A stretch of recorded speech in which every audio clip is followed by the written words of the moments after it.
Good evening, Fortune Weavers family. This is Matt Pelanne, and I am teaching you guys on how to wholesale a property A to Z. And we're going to talk about a deal that we actually recently did this past December here in LA. So I'm going to minimize my screen real quick. You guys can see this PowerPoint. And here we go. So here's this property that was emailed to me by a wholesaler.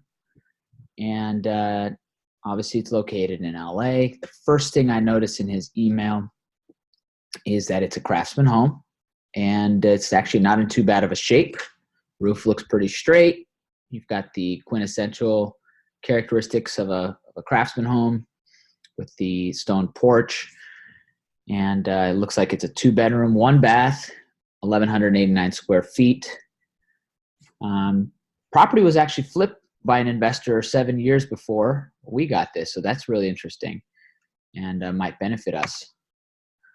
First step when you get a deal from a wholesaler, obviously you got to comp it. So why don't we take a look at what we got here. So here's our home. Okay. Doesn't look like there's a garage. However, the listing description mentions that there's 4 garage parking spots. So I take that into account. Granite counters, decent cabinets, something that you'd see maybe 8 years ago. So I'm assuming that's what it was like when it was flipped. Cheap plastic shower surround. That's rental grade, as is this linoleum floor. The lighting's kind of dim, but you've got some of these original trims and characteristics that you see in a craftsman home. So that's it, 14 pictures, not a lot to judge it from, but comp number 1 was a 3.2 and a little bit smaller than our home, sold for $589. So why don't we take a look at this property? Okay, gray, greenish gray from the outside, kind of similar gable roof line. And I like this horizontal plank fencing, nicely landscaped front yard. And boom, right away you can tell it's an investor flip. Recessed lights, interior has been repainted. You've got vinyl plank flooring. They decided to stage this house. So that gives us an idea of what the competition is doing, okay? Shaker white cabinets, farmhouse sink. As a wholesaler, you're just kind of looking for the overall appearance. We as flippers go into great detail about the finishes. I'm not going to do that. I'm just going to look through and say, okay, this is not a price lift. This was a full rehab. See if there's any pictures of the backyard. Nope. 3.2, smaller than our house, sold for $589. So the first thing I'm thinking about is, hey, can we convert ours also into a 3-bedroom, maybe 2-bathroom as well? Next comp. 4 bedrooms, 2 baths, 1,258 square feet. It's a little bigger than ours, of course, not much. Different roof line. I really like this color of paint. Okay, we've got 4 pillars with this wood trim around the columns, not the rock finish like we have. Horizontal siding. Fence, not as nice. You've got this this piping going behind it. Looks a little uneven. Galvanized pipe. All right. Garage, number 1. Deck. Outdoor living space. Looks like a new electric panel. Nice little yard. Okay. And the interior looks more like your classic craftsman. Not as modern, but still has these modern features. White shaker cabinets. This is more or less an open floor plan. I don't really like the color paint they used. Obviously, home has been staged as well. Mirrored closets, white vinyl windows, low E. You've got your full rehab from what it looks like to me. Tile backsplash. No fridge, as you can tell. I don't even see an oven. So this property wasn't sold with any appliances, no. Dishwasher, nothing. All right, we've got hollow core dual panel doors. Okay, here I'm just going into great detail. Don't need to do that as a wholesaler. You just want to make sure that is a total rehab, like for like. And our last comp is a 3.2, 1,316 square feet. So the largest in terms of square footage. All right. Wow, the first thing I pick up is this original wood frame window trim here. It's really cute. Nice door. Ooh, also coffered ceilings. Ours has this as well, if you guys didn't notice. Sort of a trendy modern fireplace, but all of this natural dark wood trim. Looks like the original wood floors were kept here. Built-in cabinets, and from the inside, these look like wood frame windows. So these are really expensive, 2 to 3 times more expensive than you'd pay for your traditional white vinyl window. So they put some more money into this rehab. You can tell right away.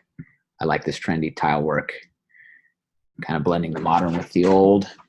Again, built-in cabinets. And this kitchen has prefabricated marble counter. We've got subway tile, backsplash, nice light fixtures, more of a custom faucet. That's a porcelain sink, not your stainless steel. Really cute, more rustic. I love the colors, like I said. Staged. Pretty home. Original wood doors, 6-panel. Same here, painted white, but these are the original doors and hardware. So you put a little bit more money into a house. Cute pedestal sink. Love this tile work. Really nice design, and whoever did the staging, I like these colors coming together. This looks like a master bedroom with a dual vanity sink. Anyways, that sold for $627,000. If I was really going into greater detail, I'd look at how long each sat on the market. But based on those values, my ARV came in at around $585,000. So I reached out to Lynn. She prepared the offer. I attached my analyzer. You guys would obviously include your comps when you send it to Fortune Weavers, deals at Fortune Weavers. And the sellers need to move into another house. So they're moving from this as their primary residence into another property. They asked for a 30-day escrow. That's really good for us wholesalers because it gives you a little bit more time than your average 2-week escrow period to market this to end buyers. Your 10K EMD, that's kind of becoming the industry standard. You'd be lucky to do $5,000 or less on a wholesale deal, particularly something off the MLS. 7-day contingency. Let's see what happens. What do you know? Our offer gets accepted. And here's what your first page of your RPA is going to look like. All cash offer. And the additional financing terms, we always like to put cash or private money. That doesn't mean there's a loan contingency, but it gives us the option of going private money and hard money, which is what we do most of the time. Key is to get that EMD in within 72 hours because that's when you really have control of the deal. Once you've locked it up, you can start marketing it to buyers. I've had a deal, when I was early on as a wholesaler, I sent it out to a bunch of buyers before I had put the earnest money into escrow. And one of those buyers was in a backup position to my offer. And when he caught wind that I was trying to wholesale a deal that he was competing with me against, he shot an email right to the listing agent, ratted me out, caused this big hoopla, and it didn't really make me look very good in that situation. So once you put your earnest money in, legally you have total control of that property. And if you've got any jealous buyers that want to go around your back, you can always say, hey, this was sent out because I'm looking for a money partner, not because I'm trying to shop the deal. So once escrow is open, a lot of magic occurs, as I like to put it. All right. So the first thing I'm noticing is that the listing agent sent me an addendum that pretty much makes me forfeit my earnest money 7 days after the close of escrow if I have not canceled or removed my contingencies. This addendum just states, hey, seller is going to be entitled to retain your earnest money deposit. No further instructions will be needed to close. I get the feeling they've been messed around with by other cash buyers, and they want to make sure that they know they're playing hardball. All right. Make sure you've got that 7-day inspection contingency, at least 5 days, and that allows you to back out of the deal if you have to. Once you've got the offer accepted, You've got your open and escrow. The first step you're going to need to do is get a contractor in to the property. So we do that. And let me see the bid that was sent. This is an example of one of our estimates. As a wholesaler, you may or may not have a contractor that you can rely on.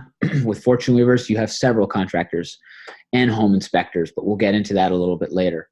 So we're talking about redoing demoing the fireplace, replacing all the windows, exterior doors, paint, interior and exterior. We've got demo, kitchens and baths, existing bathroom, build a new office area. Okay, so that's where we're going to be able to create that extra bedroom. Recessed lighting throughout. We're going to replace all the interior doors, pre-hung. All right, more paint, floor, electrical, pretty basic. You can see this bid came in at $53,300. So from an analyzer standpoint, that fits right into what I think would be a fair deal for an investor. If you really want, you could manipulate this a little bit and add a little bit of money on top, or have the contractor add some line items as a leveraging tool when you go back to the agent if you're trying to negotiate a discount once you're in escrow. You guys probably know I pretty much do that every time I open escrow. Next up, our home inspection. With Amerispec and Rudy Swigert, we get this for about $200. If you're just a Joe Schmo, you're usually paying $400 to $500. And what this does is it allows you to have somebody go underneath the house and into the attic and start pointing out areas like dry rot, foundation problems. See this picture in the top right. Again, the home was built in 1910. You've got the original raised brick foundation, and a lot of these posts are just sitting on a pile of brick dust, essentially.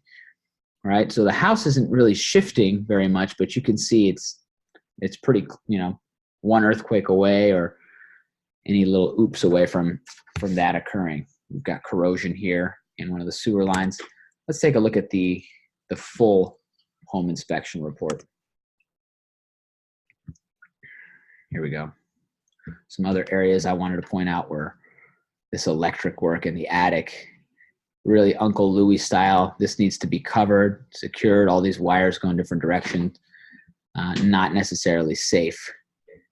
Could cause a fire, receptacle is damaged and inoperable. I think there's some old knob and tube wiring crawling around here. You've got framing that needs to be replaced, loose boards, cracking, all this has to go. So evidence to your sellers that, hey, you know what? This house is not all that it appeared to be when I first walked it. I'm doing my due diligence and I'm realizing, hey, there might be some surprises that I didn't calculate in my original estimate.